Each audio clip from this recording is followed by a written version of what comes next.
For many years, the villagers hunted the lion they called a monster. They believed his eyes carried nothing but anger and his claws brought only death. But when a forgotten boy became trapped in the heart of the African wilderness, the same lion everyone feared became the only one willing to stand between him and death. In a small village on the edge of the African savannah lived a 10-year-old orphan boy named Amari. After losing his parents at a young age, he grew up under the care of the village elders, but many people saw him as just another poor child with no future. The villagers had another problem that filled their nights with fear. A massive male lion with a dark golden mane wandered near their lands. Several livestock had disappeared, and the people believed the lion was a merciless killer. They named him Kovu, a name feared by everyone. The hunters of the village prepared their weapons, promising that one day the beast would never return. But unlike the others, Amari was curious. He often looked at the grasslands and wondered why the lion came close to humans. Deep inside his young heart, he believed that there was a reason behind the lion's actions.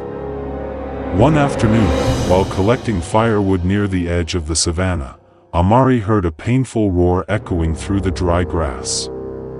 His body froze. Every story he had heard warned him to run away. But the sound did not carry anger. It carried pain. Slowly, with his heart beating like a drum, he followed the sound until he found Kovu lying beneath an old acacia tree. The mighty lion was injured. A cruel hunter's trap had crushed one of his paws, and blood covered the ground around him. The lion raised his head and looked directly into the eyes of the frightened boy. For a moment, time stood still. Amari knew one wrong movement could be his last. But instead of seeing rage in the lion's eyes, he saw suffering. With shaking hands, the young boy carefully used a long branch to release the metal trap. Kovu growled, but he did not attack. Day after day, Amari returned with water and medicinal plants from the village healer. He never tried to touch the lion. He never tried to make him a pet. He gave kindness to a creature everyone else had judged. Weeks later, Kovu recovered.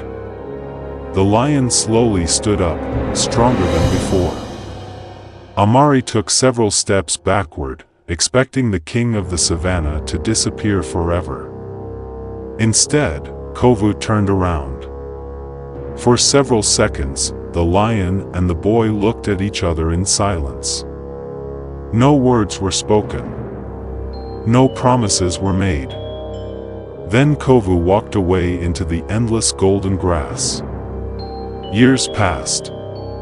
Amari became a young man, but he never forgot the lion who changed his life.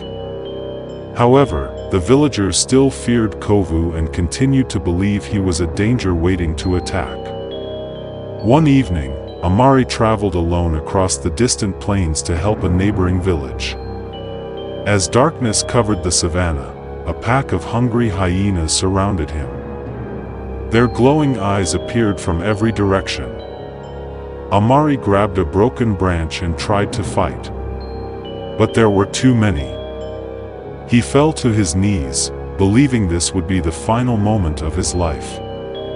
Then the earth seemed to shake. A powerful roar thundered across the plains. The hyenas immediately stopped. They recognized the sound. Out from the darkness came a giant lion with a dark golden mane. Kovu, the lion everyone had called a monster. Without hesitation, Kovu charged toward the pack of hyenas. A battle erupted beneath the moonlight. Dust filled the air as the lion defended the man who had once saved him as a child. After a terrifying struggle, the hyenas retreated into the darkness. The great lion remained standing. Breathing heavily, covered in dust and wounds, he looked toward Amari. Tears filled Amari's eyes. He wanted to run toward his old friend. But he remembered something important. Kovu was never his pet. He was always a wild king of the wilderness. Amari placed his hand over his heart and whispered, "Thank you, my old friend." The lion stared at him one last time. Then, without making a sound, Kovu turned his back and walked toward the endless African horizon. The rising sun painted the sky as his shadow disappeared into the grass. When Amari returned to the village and told the story, many people refused to believe him.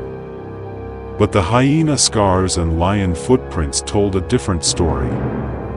From that day forward, the villagers no longer called Kovu a monster. They called him the guardian of the savannah. They learned danger is not always found in claws and fangs. Sometimes, the greatest danger is a heart that refuses to understand. True kindness expects nothing in return. When we show compassion to others, even those we fear, we may discover that every living creature has a heart capable of trust, gratitude, and respect. If you were in Amari's place, would you have the courage to help a wounded lion even knowing that it could cost you your life? Share your thoughts in the comments below.